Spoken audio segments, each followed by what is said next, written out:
여러분 오늘 그 제목이 믿음의 눈을 뜹시다라고 돼 있어요. 그런데 이 본문을 읽으면서 1절 말씀 바로 한번 볼까요? 1절 말씀, 22절 말씀을 한번 읽어보겠습니다. 22절을 같이 읽습니다. 베세다의 이름에 사람들이 맹인 한 사람을 데리고 예수께 나와 손대시기를 구하거늘.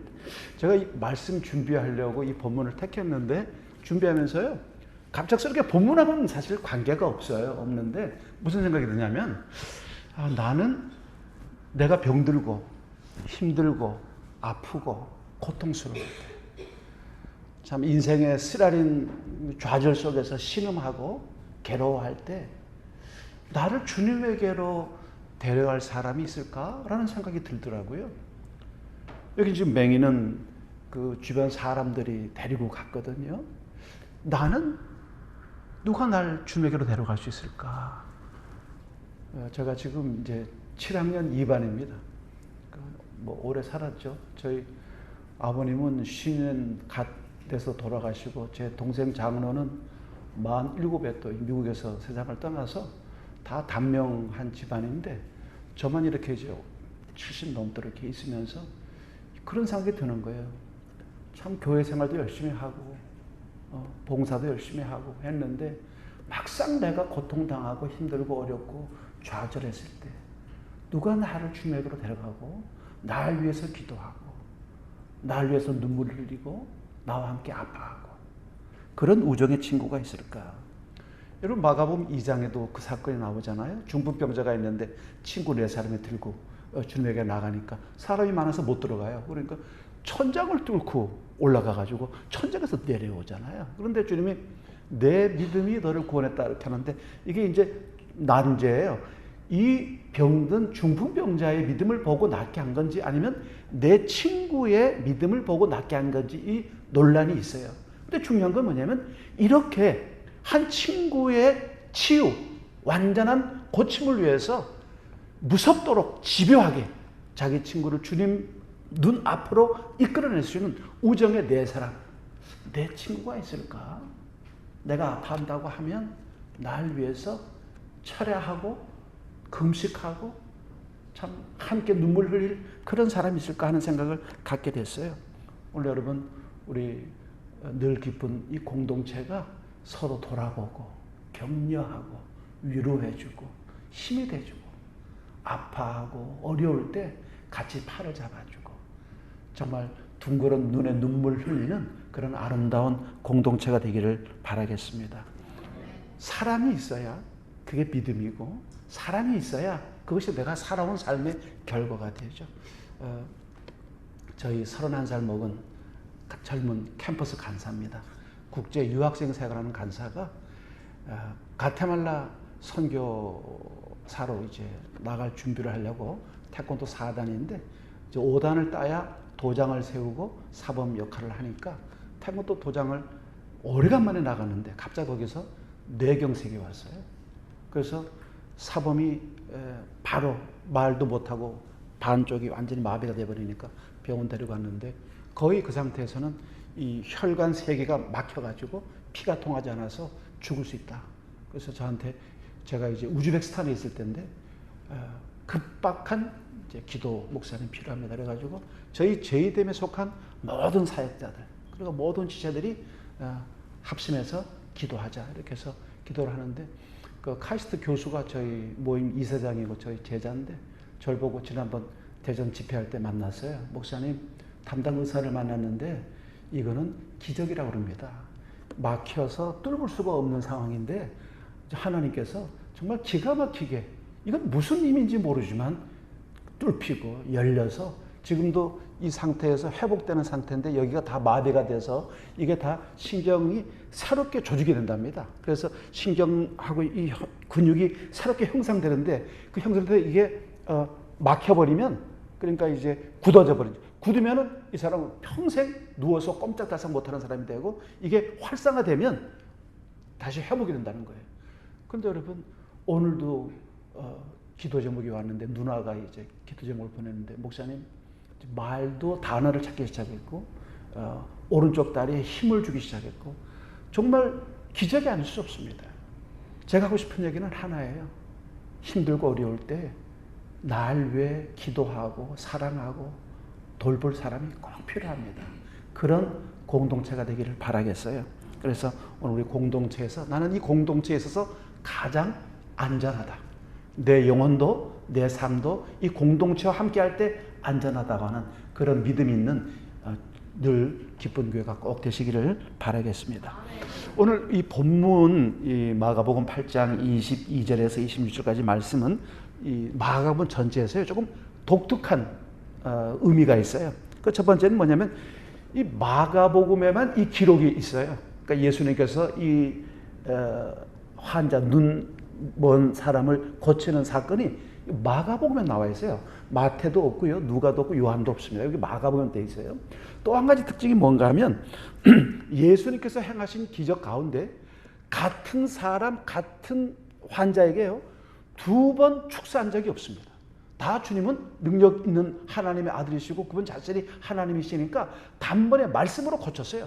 죽은 나사로야 나와라 했을 때 바로 나왔습니다. 중풍병자하고 안전병이고 어떤 사람이든지 일어나라. 내 믿음이 너를 구원했다고 한 번 말씀하시면 다 일어났어요. 그런데 오늘 이 8장 20절에 나오는 이 소경만 2번 명령합니다. 한 번에 안 고쳐요. 2번은 이게 다른 어떤 이적 사건에도 없는 독특한 사건입니다. 세 번째 말하는 건 여기서 독특한 게 뭐냐면 이게 소경이 본다 그랬거든요. 본다, see라잖아요. 본다 그러는데 사실 그 의미는 뭐냐면 깨달음입니다. 그러니까 단순히 뭐 사물을 본다는 뜻이 아니라 영적인 눈, 시각이 열리냐. 예수님은 그냥 사람으로 보지 않고 하나님의 아들, 메시아, 내 인생의 구주, 내 삶의 완전한 보장으로 보는 시야가 열린. 그래서 단순히 보는 것이 아니고 믿음, 내 눈이 열린다는 것을 의미하고 있어요. 그래서 여기서 핵심하고 있는 것은 뭐냐? 오랫동안 주님을 따라갔던 제자들, 그들이 믿음이 너무 더딘 거예요. 믿음이 자라지 않는 거죠. 그래서 그 제자들에게 말씀의 훈련을 위해서 이 사건을 보여줬던 의미도 있고요. 또 한 가지는 그 예수님 주변에 예수를 비난하기 위해서 성경 박사라고 하는 바리새인들, 교법사들, 율법 교사들, 랍비들 다 똑같은 의미지만 서기관들 이런 사람들에게 너희가 알고 있는 지식은 단순히 죽은 지식, 죽은 문자를 알고 있는 지식이지 참으로 주님과 만나서 주님과 인격적인 만남을 통해서 믿음을 가지고 있는 믿음이 아니다. 다른 이런 말은 사실은 이렇게 얘기할 수 있죠. 야고보서에 나오는 너희는 귀신 믿음이야 라는 말이에요. 귀신 믿음이 뭡니까? 알긴 다 알아요. 신학적으로 다 알아요. 성경적으로 다 압니다. 그러나 결코 그 아는 것을 순종하고 따르지 않습니다. 이게 귀신의 믿음이에요. 귀신도 그래. 하나님을 안다고 했어요. 모든 걸 다 알죠. 예수님의 메시아인 것도 압니다. 그런데 결코 순종하지 않습니다. 어쩌면 우리 공동체 안에 이런 믿음의 사람이 있을 수도 있어요. 왜? 거듭남과 주님에 대한 만남, 미팅을 인격적으로 하지 못했으면 귀신 믿음이죠. 그래서 이 마가복음 8장은 22절부터 26절은 짧은 기절이지만 우리에게 시사하는 바가 참 많습니다. 여러분 22절 아까 같이 읽었지만은 주님은 계속해서 이제 이방 사람들에게 복음을 전하는 거예요. 우리가 엘살바도르에 복음을 전하러 직접 가기도 하고 터키 나가기도 하고 하는 것처럼 정말 주님은 끊임없이 복음 전하는 게 최고의 관심사입니다. 최후의 관심사였어요. 그래서 주님은 확실하게 이 복음이 유대인들만을 위한 것이 아니라 이방인들을 위한 복음이라는 것을 명확하게 하시기 위해서 이방 지역을 계속 순회하시면서 말씀을 전합니다. 오늘 주님의 파트너는 바로 이 맹인이에요. 눈먼 사람이죠. 손을 대어서 고쳐주시기를 원했습니다. 그 주변 사람들이 데리고 온 거예요. 참 이 사람들이 국률이 많은 사람이죠. 동정심이 많은 사람들이에요. 여러분과 주변에 있는 사람들이 어려움을 당할 때 그 어려움을 같이 해결해주고 같이 도와주려고 하잖아요. 그게 사실 국률이고 그게 사랑이고요. 그런데 누구에게로 해결을 찾냐? 예수님만이 희망입니다라는 거예요.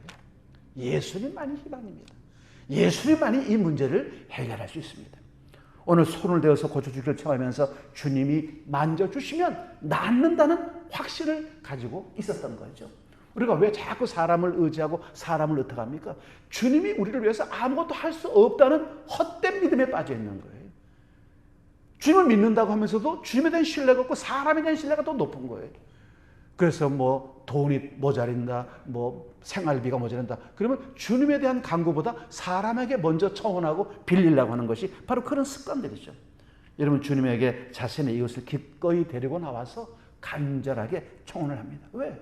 국률의 마음이 있고 이 불쌍한 사람을 고쳐주고 싶다는 안타깝고 애처로운 마음이 있는 거예요.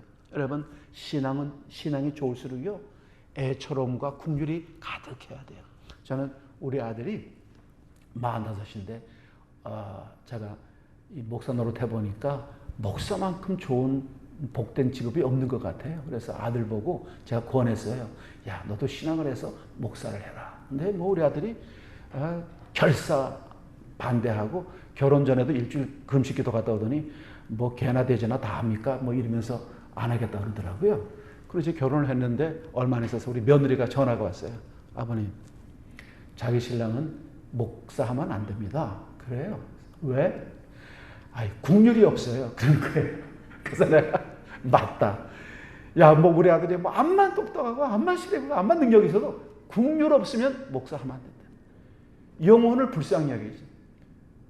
제가 아주 막 40대 강할 때는요, 예배 시간에 늦게 오잖아요. 그러면 서가지고 속에서 불불 끓어요. 저 인간은 왜 예배 시간에 저렇게 늦게 와가지고 예배 분위기 망치고 말이야. 저거 내가 교회 못 오게 해야지. 이런 게 있었어요. 막 그런 원칙, 의로 이런 게 있어요. 근데 나이를 먹고 주님의 은혜를 누리니까요, 불쌍한 거예요. 애처로운 거예요. 아, 은혜를 모르는구나. 예배의 기쁨을 모르는구나. 공동체의 존중을 모르는구나. 그런 생각이 드는 게 애처롭게 국률이 생기더라고요. 그전엔 비난하고 비판하고 내가 완전히 의로운 사람이냐 지적하고 이랬거든요. 근데 은혜를 누리니까요, 그게 아니에요. 참, 저 인간이 오죽하면 저럴까. 참 안 된다. 슬프다. 그러니까 기도가 옛날에는 막 주님 저걸 그냥 허리병을 막 줘가지고 자빠지게 해주시고 막 이렇게 막 강한 기도인데 지금은요, 너무 안타까운 거예요. 그러니까 눈물밖에 안 나. 그러니까 불쌍히 생각하는 거죠. 여러분, 여기 22절 말씀이 바로 그 말씀이거든요. 여기 전도의 동기가 뭐냐? 그런 불쌍함이에요. 우리 자식들이 교회를 안 나와요. 야, 이놈의 새끼야, 왜 교회를 안 나와? 이게 아니라 그냥 눈물을 흘리는 거죠. 안타까운 거예요. 이 길 아니면 살 길이 없는데 왜 다른 길로 가냐라고 말씀을 하는 거예요. 여러분, 주님에게 나가면 인생의 문제가 해결돼요. 주님에게 의지하면 주님께서 우리의 삶에 의탁하시고요, 힘을 주시고요, 삶을 새롭게 만들어 주셔요. 우리가 주님을 바라보고 주님에게 간구하면 기도의 응답을 주시고요, 우리의 삶에 동행해 주셔요. 외롭지 않습니다. 주님께 나아갈 때 우리의 연약함이 강함으로 바뀌고요, 우리의 부족함이 주님의 충만함으로 채워지는 것이죠. 이 사람들은 그걸 알고 있었던 거예요. 그래서 이 환자를 데리고 온 거예요. 여러분, 지금 우리가 불쌍히 여겨야 될 내 가족이 누굽니까? 우리 남편 좀 빨리 데려가야 내가 오래 사는데. 나 속색이구만. 그렇게 처연한 심판자가 아니라 주님, 이 인간을 좀 불쌍히 여겨주세요. 오늘 우리 가족이나 이웃에 불쌍한, 내가 도움을 줘야 될 사람이 누군지 한번 생각해 보시고, 오늘 예배 끝나면요, 전화라도 한번 하시고 카톡이라도 한번 하시고요, 밥이라도 한번 같이 먹자고 하시면 좋겠어요. 우리가 데리고 와서 치유받아야 될 사람을 이 늘 기쁜 이 공동체로 다 이끌고 나오시는 여러분 되시기를 바라겠습니다. 여러분, 23절 말씀을 같이 읽겠어요. 23절 같이 읽습니다. 예수께서, 같이 읽어요. 예수께서 눈에 침을 뱉으시며 그에게 안수하시고 무엇이 보이느냐 물으시니, 예수님이 애워싼 무리들이 온갖 병들이 다 있는 사람 다 모이고 구경꾼들까지 다 모이니까 너무 소란스러운 거예요. 그러니까 예수님께서 이 맹인을 데리고 조용한 곳으로 데리고 나가셔요. 여러분, 조용한 곳으로 데리고 나갔다는 의미가 뭘까요? 예수님에게 집중해라. 이 병은 다른 의사들이나 약이나 이게 고치는 것이 아니고 내가 고친다. 나에게 집중하라고 하는, 눈먼 사람에게 온전히 나에게만 집중하라고 하는 영적인 체험이 이제 시작된다. 이 영적인 체험이 너에게 아주 중요한 사건이 될 거야. 너 인생을 완전히 새롭게 바꿀 거야. 나에게 집중해야 돼. 그런 것들을 위해서 이 사람의 손을 붙잡고 밖으로 나오신 거예요. 자, 또 한 가지는 병 고치는 것이 막 히트를 치니까 사람들에게 인기를 끌어가지고 왕으로 추대할까 이런 걱정거리도 사실 있었겠죠. 그러나 정말 중요한 것은 뭐냐? 주님은 자신을 널리 알리는 것이 중요한 것이 아니라 이 연약하고 고통당하는 사람의 아픔을 해결해 주는 것이 목적이었어요. 그래서 밖으로 데리고 나가요. 마을 밖으로 데리고 나갑니다. 이런 마을 밖으로 데리고 나간 다음에 뭐합니까? 눈에 침을 뱉으시며. 왜 하필 눈에 침을 뱉으셔요? 여러분 그 당시 유대라든가 팔레스타인 지역에 또 헬라 사람들 가운데 이 치료 방식의 하나가 침을 뱉은 방식이 있었다고 해요. 근데 여러분 주님께서 굳이 침을 뱉을 이유는 없잖아요. 말씀으로 다 고치시는 분인데 굳이 누나가 왜 침을 뱉었을까요? 여러분 여기서 주님의 의도는요. 예수님의 의도를 전하는 거예요. 눈먼 사람에게 시청각적 교육. 뭔가 주님과 너와의 사건 속에 어떤 이벤트가 있다는 것을 보여주시는 거예요. 그러니까 이것은 전적으로 주님이 행하시는 것이라는 것을 확실하게 전하기 위한 하나의 방식이었습니다. 물론 이 치료가 처음에는 부분적이었어요. 환자의 완전한 치유가 아니에요. 그래서 주님께서 물어봐요. 너는 지금 뭘 보고 있느냐라고 묻는 거죠. 왜? 믿음의 상태를 보는 거예요. 즉 이 사람의 믿음이 어느 정도 수준인가. 그리고 주님은 이 제자에게 영적인 깨달음, 주님만이 너의 문제를 해결할 수 있다고 하는 것을 확실하게 심는 거예요. 그래서 물어보죠. 하반절 23절 하반절에 무엇이 보이느냐. 여러분 예수님께서요 사복음서에 환자한테 이렇게 물어보신 적이 한 번도 없어요. 이 사람에게 유일한 겁니다. 처음이자 마지막이에요. 너 무엇이 보이느냐라고 묻는 거예요.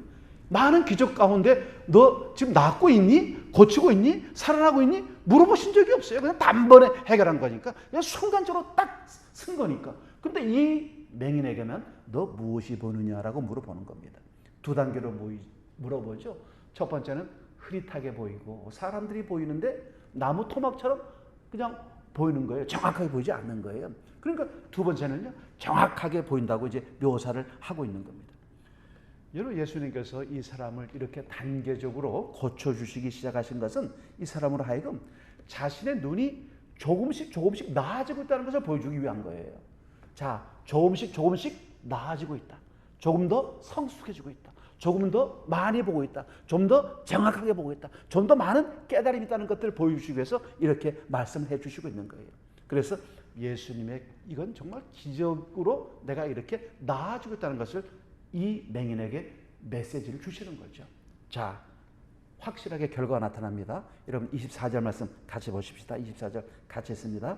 쳐다보며 이르되 사람들이 보이나이다. 나무 같은 것들이 걸어나는 것을 보나이다 하거늘. 보이기 시작했어요. 전혀 못 봤는데 보이기는 보이는데 확실하게는 안 보이는 거예요. 여러분 그 당시 예수님을 비난하기 위해서 이스라엘 종교 지도자들이 하나님의 메시지를 계속 주는데도요. 그걸 안 받습니다. 예수님 자신이 하나님의 아들이고 메시아라는 사실을 인정하지 않고 계속 핍박하고 죽일 모의만 하고 있는 상황이었어요. 여러분 이스라엘 종교 지도자들은 하나님의 나라의 메시지를 보고 들어도요. 거기서 순종하고 마음을 열고 받아들이지를 않고 있었던 것이죠. 이건 뭐예요? 맹인들이나 똑같은 상황들이에요. 여러분 예수님께서는 이 종교 지도자들뿐만 아니라 자기를 따라오는 12제자에게도 똑같은 메시지를 주고 있는 거예요. 왜 이렇게 더디냐? 왜 이렇게 느리냐? 왜 이렇게 나와 함께하면서 내 이상, 내 비전, 내 삶의 방식, 내 삶의 철학, 내 삶의 신앙, 내 삶의 목적을 왜 이해하지 못하고 있는 거죠? 제자들조차도 예수님에 대해서 완전한 신앙 고백이 부족했어요. 그래서 마태복음 16장에서 뭐라고 그래요? 너희는 나를 누구라고 하느냐라고 묻는 질문이 뭡니까? 아직도 너희가 나에 대한 신관, 하나님에 대한 입장을 모르고 내가 왜 이 땅에 왔는지를 모르고 내가 너에게 무엇을 추구하는지를 모르지 않느냐. 나는 병 고치는 의사가 아니야. 지금 제자들에 대한 메시지가 똑같이 있는 거예요. 너희가 무엇을 보느냐고 말씀을 하는 것이죠.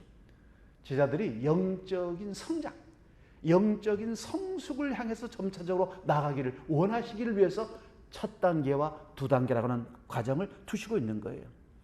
여러분 예수님께서 떡 하나로 오병이어의 사건을 통해서 5,000명을 먹이고 7,000명을 먹이잖아요. 그냥 갑자기 배를 타고 가는데 예수님께서 물어보는 거예요. 야, 떡 가져왔냐? 그러니까 제자들이 깜짝 놀래가지고요. 아이고 떡을 안 갖고 왔습니다. 이거 큰일 났네요. 이거 어떻게 하죠? 이렇게 얘기를 하는 거예요. 그러니까 주님께서 하시는 말씀이 아직도 떡의 비율을 네가 모르는구나.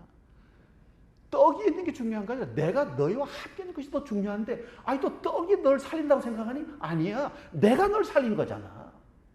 그러니까 제 아들도 예수의 이적을 보면서 그 이적에 가지고 있는 영적인 의미를 모르니까 자꾸 엉뚱한 소리를 하는 거예요. 예수님 무슨 떡공장, 뭐 우리 생계 유지를 위해서 오신 것처럼 이렇게 이해를 하고 있었던 거예요. 그러니까 예수님이 제자들한테 하는 말이 뭐예요? 너희들은 아직도 깨닫지 못하냐? 그렇게 말씀하시는 거예요. 여러분 아직도 주님의 뜻을 깨닫지 못하는 일이 있을까요? 주님의 책망하는 게 아니고요. 안타까워서 호소처럼 말씀하는 거예요. 너희들이 아직도 깨닫지 못하느냐라고 말씀하시는 것이죠. 여러분 우리도 믿음의 눈을 열고요. 주님을 알아야 돼요. 여러분 이거 조금 말씀하면 좀 기분 나쁠 수도 있어요. 여러분 사도 바울이요. 에베소를 내려왔습니다. 에베소 내려왔더니 에베소에 예수를 믿는다고 하는 12사람이 그룹으로 모여 있었어요. 그래서 사도 바울이 왔다고 하니까 얼마나 반가웠겠어요. 그래서 그들이 함께 모였는데 사도행전 19장 2절 말씀 보면요. 사도 바울이 이 사람들한테 이렇게 묻습니다. 너희가 믿을 때에 성령을 받았느냐? 너희가 믿을 때에 성령을 받았느냐? 이렇게 물어봐요. 그러면 당연히 성령 받고 성령 충만합니다라고 말해야 되는데 이 사람들이 뭐라 하냐면 이렇게 얘기합니다. 우리는 성령을 들어본 적도 없습니다라고 말하는 거예요. 여러분 성령 받으셨습니까? 거듭남의 체험이 있습니까? 중생했습니까? 오늘 우리가 성령의 체험을 모르는 거예요.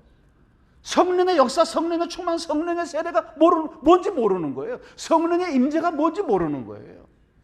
성령 없이 예수를 믿은 거예요. 그냥 종교적으로 예수를 믿은 거예요. 예배에 가서 참석하면 절간에 가서 불공 드리는 것처럼 그렇게 생각한 거예요. 자기 의지로 예수를 믿는다고 생각을 한 거예요. 자기 노력으로 뭐가 된다고 생각하는 거죠.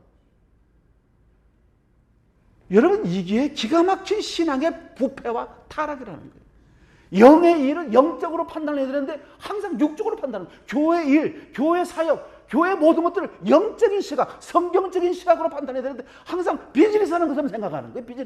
비즈니스 하는 것처럼 생각하는 거예요. 우리 십자가를 지고 가는 사람이에요. 인생의 성공보다 주님의 나라의 성공을 꿈꾸는 사람들이에요. 근데 늘 우리가 자랑거리, 우리 새끼가 뭐 의사가 되고 뭐 판사가 되고 변호사가 되고 그게 자랑거리가 아니에요. 정말 중요한 건 내 자식이 예수를 알고 예수의 삶에 가치 있는 삶을 위해서 살고 있는 것, 그게 훨씬 더 중요하다는 거예요.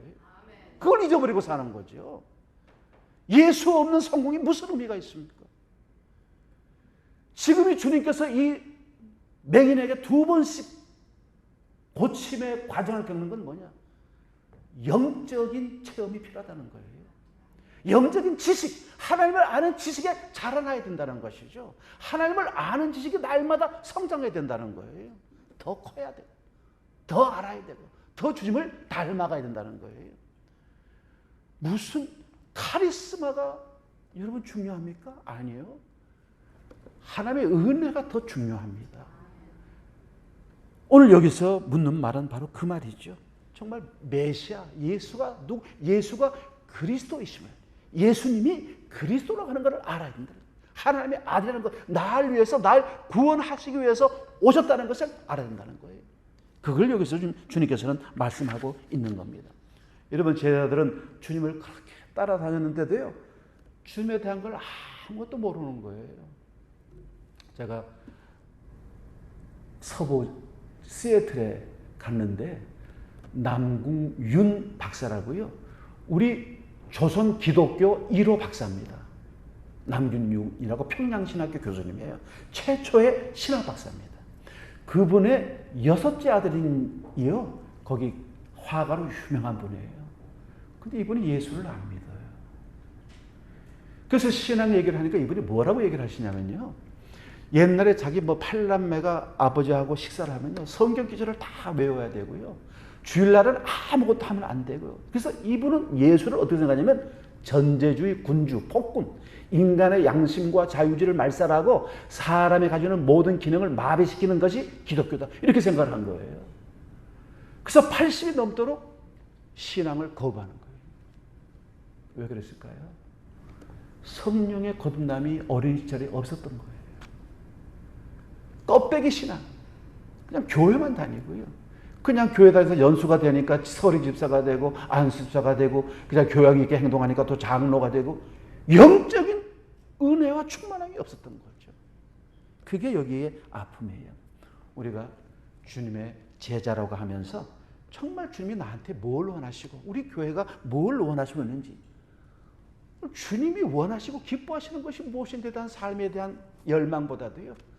내가 먹고 내가 잘 되고 내가 배부르고 내 새끼 잘 되는 거 그저 기복신앙 박수무당들이 맨날 외치는 그런 소리를 똑같이 해야 된다고 하면은 이거는 믿음의 사람이 아니고 눈을 뜨고 있지만 장님과 마찬가지라는 것이죠. 여러분 주님이 손을 대주십니다. 여러분 우리 25절의 역사가 저와 여러분들에게 임하게 되기를 바라겠습니다. 우리 25절 같이 했습니다. 25절 같이 봅니다. 이에 그 눈에 다시 안수하심에 아멘. 여러분 안수를 2번 받은 사람이 이 사람밖에 없어요. 참 복 받은 사람이죠. 여러분 여기 보세요. 마가가 3개의 동사를 사용해 가지고 완전한 치유를 받다는 것을 강조합니다. 주목하여 보더니 계속 보았다는 거예요. 주목하여 보더니. 그 다음에 2번째 나서가 뭐예요? 완전히 회복됐다는 거죠. 그 다음 3번째요. 모든 것을 밝히 보는지라. 볼 수 없었던 사람이었어요. 완전한 치유를 통해서 무엇이든지 볼 수 있게 된 것이고요. 나무 토막이 아니라 사람을 보게 된 것이죠. 이제는 주님을 눈으로 직접 목격하게 된 것이죠. 주님을 만나게 된 것이에요. 여러분 오늘 우리는 단순히 눈을 뜨는 문제를 다루고 있는 것이 아니라 영적인 눈을 떠야만 한다는 것이죠. 오늘 주님께서는 말씀만으로도 많은 사람들의 병을 고쳐주었지만 이 사람에게 2번씩이나 안수하셔서 완전한 치유를 허락해 주셨고 영적인 진전, 성숙, 발전이 필요하다는 것을 명확하게 주변 제자들과 그 반제자들에게 말씀해 주신 거예요. 그리고 오늘 우리들에게 말씀해 주시는 거예요. 멈춰있지 말아요. 옛날 타령하지 말고 옛날 신앙의 전적 얘기하지 말고 오늘 주님 앞에 어떻게 성장하고 있고 잘하고 있는지 어떻게 변하고 있는지 예수님의 인격이 어떻게 내 속에서 나를 변화시키고 있는지를 생각해봐요. 주님의 삶이 내 삶이 되고 주님의 생각이 내 생각이 되고 주님의 꿈이 내 꿈이 될 때 그것이 바로 영적인 눈이 떠지는 것을 우리에게 말씀하고 있는 것이 아니겠습니까? 단순히 눈을 뜨게 하는 것이라고 하면 수천 명, 수만 명을 고쳤을 거예요. 그러나 주님이 이 한 맹인에게 진지하게 2번씩이나 안수해 주시는 겁니다. 여러분 주님께서 왜 번거롭게 이 사람에게 2번씩 안수를 했을까요? 제자들이 너무 영적으로 성장을 못하고 있는 거예요. 영적인 통찰력이 없는 거예요. 영적인 분별력이 없는 거예요. 그래서 제자들을 확실하게 가르치기 위해서 이렇게 하신 것이죠. 제자들에게 믿음의 과정을 필요하다는 것을 알고 있었어요. 여러분 우리가 세상을 살아가면서 많은 어려움들을 당합니다. 고난들 당하잖아요. 그런데 여러분 고난 없는 축복만 생각해 보세요. 고난 없는 축복은요 축복이 아닙니다. 왜? 비교급이 없으니까 축복인지도 몰라요. 감사할지도 몰라요. 자, 내 실력, 내 능력으로 된 줄 알죠. 여러분 고난이 있어야 축복이 진짜 축복이 되는 것이죠. 농사할 때도 마찬가지예요. 해만 쨍쨍쨍으면 어떡합니까? 비가 와야죠. 바다가 썩을 때 폭풍이 불고 풍파가 나야 바다가 뒤집어지면서 물이 새롭게 됩니다. 인생이 그래요. 주님은 우리가 주님을 닮아가도록 우리에게 원하셔요. 그래서 뭐라 그래요? 너희는 내게 와 배워라. 내게 와서 배워라. 주님은 계속 우리를 배우라고 말씀하시고 성장하라고 말씀하셔요. 하나님을 아는 지식에 채워져라. 그리스도의 머리까지 장성해라. 스탑돼 버리고 있다고 하면 아무런 의미가 없어요. 뭔가 좀 달라져야죠. 생각이 달라지고 태도가 달라져야죠. 오늘 우리가 구약과 신약의 모든 사건들이 그냥 유물로 남아있는 것이 아니라 내 삶에 적용되어져야 되고 우리가 행동으로 나타내야 될 부분이라는 걸 너무나 분명하게 말씀하고 있지 않습니까? 오늘 주님께서 나에게 훈련시키고 성장시키기 위해서 많은 프로그램들을 가지고 있잖아요. 여기 예배도 있죠. 소그룹도 있죠. 성경 공부하는 것도 있죠. 큐티하는 것도 있죠. 제자 훈련도 있죠. 그런 많은 것들이 나를 더 주님에게 가까이 밀어붙이도록 하는 좋은 방식들이에요. 에흠하고 점잠 빼면서 교회나 왔다 갔다 해가지고는요. 그거는 주님을 체험할 수가 없어요. 여러분 신앙의 묘미가 뭡니까? 주님을 날마다 체험하는 거 아닙니까? 흥미진진하게 주님과 살아드리는 삶이 얼마나 감사합니까? 이번에도 제가 여기 북미주 수양에 우리 남미에 세 가정이 지금 파송받아 있고요. 또 우리 여기 미국에도 우리 식구도 있으니까 이제 선교사 수양회 겸 북미주 이제 가족 이 JDM 사람들이 여기 이민을 많이 와 살아요. 그래서 하고 학생들하고 다 모여서 60명이 수련을 했습니다. 그런데 같이 만나서 얘기를 해보면요, 참 감사한 게요. 선교사들도 다 이제 20대 때는 제 제자죠. 제가 훈련시켰던 사람들인데 대화를 나눠보면요, 달라요. 야, 참 무섭게 성장했구나. 아, 성숙했구나. 그 옛날에 거기 멈춰있지 않고 계속 잘하고 있구나. 그 고통과 아픔 속에서도 주님을 더 가까이 하고 있구나. 그 마음이 기뻐요. 이분도 대학생들하고 우리 선교사 아들 하나는요, 2년 동안을요, 집 문 밖을 안 나왔대요. 엄마 아빠하고 사춘기가 너무 세게 온 거예요. 2년 동안요, 엄마 아빠가 대화를 안 했답니다. 근데 밥 넣어주고 무슨 감옥에 있는 것처럼요, 밥 넣어주고 밥 먹고 그런 내놓고 그렇게 했다는 거예요. 여러분, 애들이 여기 수련해 가지고 완전히 성령 체험을 한 거예요. 그냥 깔깔대고 웃고요. 내가 막 장난치면요, 뭐 좋다고 뭐 죽으려고 그래요. 10살 먹은 놈들이 나하고 놀자고 껍벅대고 덤벼들고요. 여러분, 그걸 보면서요, 말씀이 살아있어요. 성령이 멱살하는 거예요. 2년 동안 그 부모도 걔를 터치를 못한 거예요. 근데 말씀을 부닥치고 성령이 잘 찾아주니까 애가 그냥 거듭나지는 거예요. 얼마나 행복해하는지 몰라요. 얼마나 즐거워하는지 몰라요. 목사님 내년에 꼭 오세요. 그럼 내가 고친 겁니까? 아니요. 저는 뭐 기동답도 잘하는 그냥 무능한 목사예요. 말씀이 역사한 거죠. 성령의 애를 찾아가서 변화시켜 준 거예요. 오늘 다시 한번 믿음의 눈을 뜨는 여러분들이 되시기를 바라겠습니다. 마지막에 26절 같이 봅시다. 26절. 예수께서 그 사람을 집으로 보내시며 이르시되 마을에는 들어가지 말라 하시니라. 이 고침받은 사람이 마을 외곽에 살았던 것 같아요. 그래서 마을로 들어가면 또 난리가, 맹인의 눈을 뜨고 막 돌아다니니까 이거 누구냐? 예수님이냐? 야, 예수님 우리 왕으로 삼자. 이럴까 봐요. 그냥 조용히 가라는 거예요. 주님은 자기가 유명해지는 것이 필요한 것이 아니라 나는 죽으러 왔다는 걸 명확하게 말씀을 하고 있는 것이죠. 이런 말씀을 맺으려고 그래요. 오늘 이 눈먼 사람 이야기는요, 눈먼 사람의 얘기가 아닙니다. 눈 멀어 있는 내 자신의 이야기입니다. 나도 더 주님 앞에 뜨겁게 살기 위해서요, 더 알아가야죠. 더 몸부림치고요, 더 안달복달하고 살고 있는 겁니다. 저 이번 주간에 우리 장로님 댁에서 지금 머물고 있는데요. 올 때는 꿈이 부풀었어요. 와서 이제 다음 주간에 가족 수양을 하기 때문에 4번 집회를 해야 돼서 그 4번 설교 준비 다 하고, 그 다음 주에 이제 선교 한국이라고 대한민국에서 제일 큰 이제 선교 집회입니다.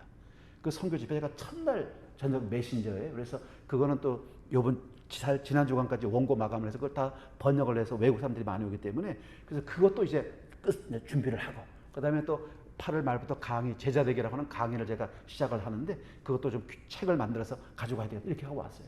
왔는데요, 그건 그냥 생각이고요. 낮에도 졸리고 밤에도 졸려요. 지금 아무것도 못하고 있어요. 그래서 그 선교 한국 메시지를 한국으로 보내드려서 봤는데 페이퍼가 15페이퍼인데 그걸 한 10장으로 만들어야 되는데 줄일 수가 없어요. 정신이 멍해가지고. 그래도요, 어떡하든지 이거를 하려고 애를 쓰는 거예요. 사람들은 뭐 내가 입만 열면 설교가 나오는 줄 알아요. 천만의 말씀이에요. 이건 얼마나 많은 시간을 허비해야 될지 몰라요. 여러분, 주석책을요, 미국에 들고 올 수가 없어가지고 아이패드로 다 찍었어요. 주석책 10권을요, 다 찍었습니다. 그걸 보려고. 왜냐면 이번에 시편 20편, 그 다음에 60편, 63편, 128편 이렇게 설교를 하기 때문에 그걸 책을 못 들게 그거를 다 찍은 거예요. 10권 책을, 그 관련된 거를요. 여러분, 저는 지금도 몸부림을 칩니다. 지금도 은혜를 구하고요, 주님의 자비를 구합니다. 지금도 주의 말씀을 더 깊이 보려고 하고요, 더 많은 것들을 주님의 관계에서 체험하려고 그래요. 여러분, 믿음의 눈이 떠져야 됩니다. 매일매일 속에서 성장하고요, 아내들이 남편 보고 여보, 당신 너무 변했어. 아유 여보, 그전엔 당신 장로 폰만 잡고 그러더니 진짜 이제는 장로 같아. 이렇게. 장로들 미안합니다. 만만한 게 장로밖에 없었어요.